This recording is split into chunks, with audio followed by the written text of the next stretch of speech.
Hey guys, so in this video I'm going to talk about progress capture pulley systems, and this is one I've been meaning to do for a while. I feel like I say that in all my videos, I've been meaning to do them for a while. But these are useful for if you're doing hauling systems for rock climbing, or if you're doing, a big use is for when you're hauling someone out of a crevasse. And I just wanted to talk about the different ways how you can pull on one side of a rope and then keep the rope there, so that way you can reset your system and then pull up again. I may include this in the future in some sort of crevasse rescue series. So this would be sort of the first step to any crevasse rescue for sure. All right, so I'm going to talk about I got a few different gadgets here that I'm going to talk about. The first thing is in this rope setup, this is just 7mm cord, by the way, so it's definitely not rope. I'm just using it for an example. So I want to pull rope on this side and then have something that holds the rope there.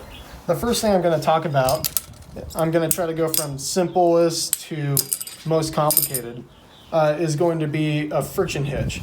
And so commonly you would use a cord for this. In this case I'm going to use a single link sling. And I'm just going to tie a friction hitch. I'm going to use my favorite friction hitch, which would be a climb heist. There we go. And then I need to attach this to something. One thing you can do is take a locking carabiner and attach it to the anchor, like so. And then you would lock that down.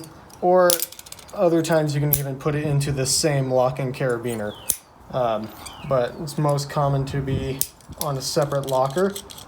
I'll lock that down. Might as well lock that one too. And so I have to watch myself here because this distance is the amount that I can pull in. So if I pull in this amount, I have to stop right here and then slide this down or reset the system. So that way now, when I have weight on this side, you can see that the hitch is actually holding the rope. And then if I haul up again, I have to reset it and then ease off a little bit. If I keep on hauling to the point where this hitch flips over, then I can slide rope through, but if I want to let the weight be taken up again, I have to let it go all the way back through the carabiner before it catches again.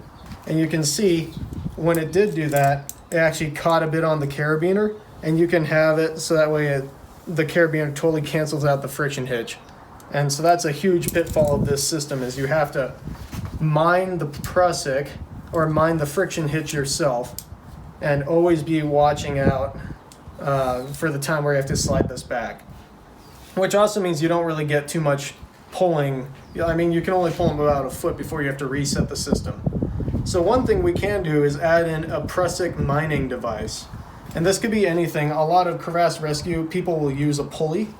And so I have a micro traction right here, but the cool thing with the micro traction is you can lock that little pinchy part in place. And now it's just a regular pulley. So let's put it in like this. You can buy actual like crevasse rescue pulleys. And I'm going to put this into the same carabiner as the rope is going through. And now that pulley acts as a prusik mining device. So you can see how it holds the prusik in place, and I can keep pulling rope through. And then if I want to release, I have to ease back onto the prusik again before it catches. Yeah, keep in mind in this example, I'm only using this as a pulley. You'll see it later on as an actual micro traction. But that would be what you get out of it.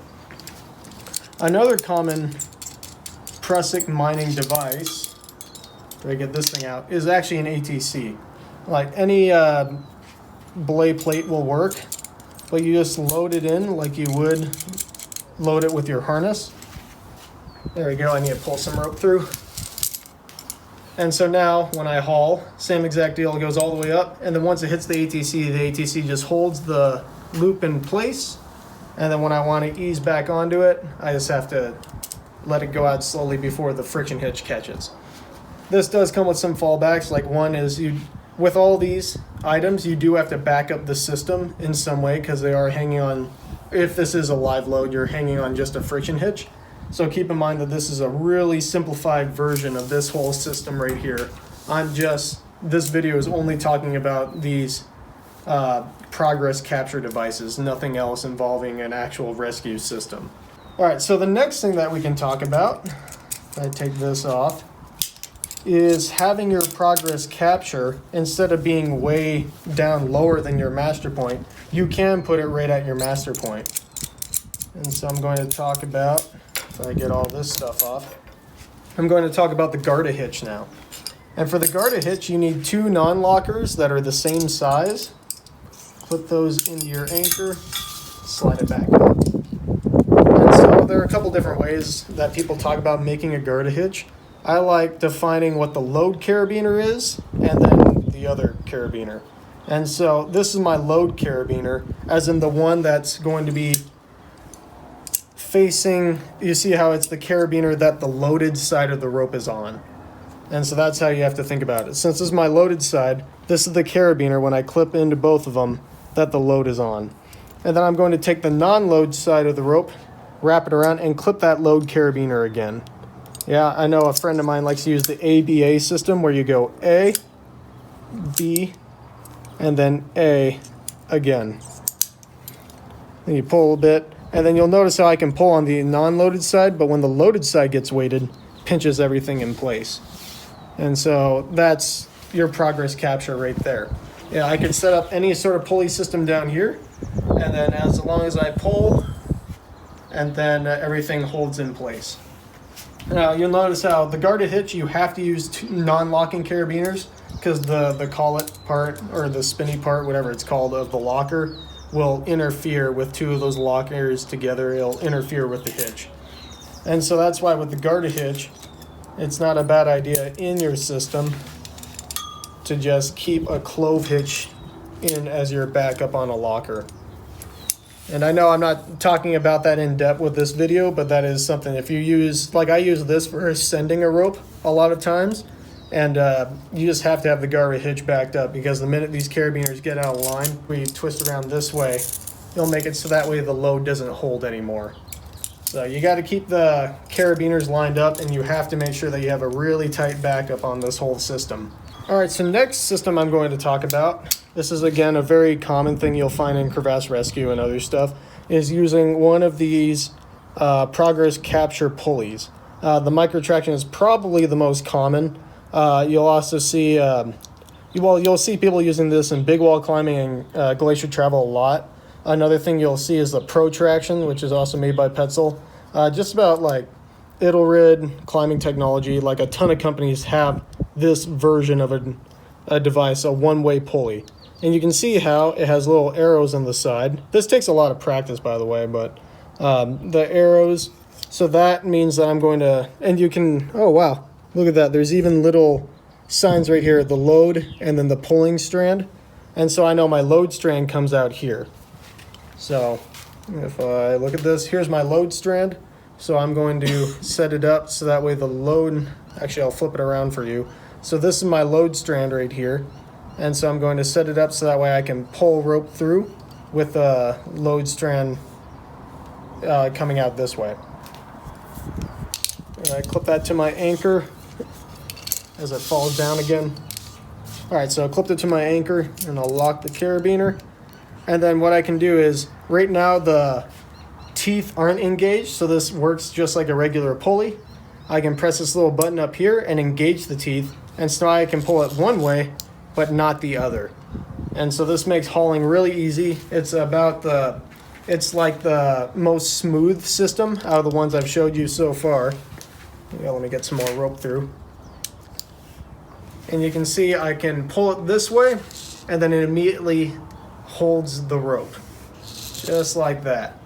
And so this is the most common device that you'll see for generally the most efficient system, as well as you can use your ATC or other slings for other things.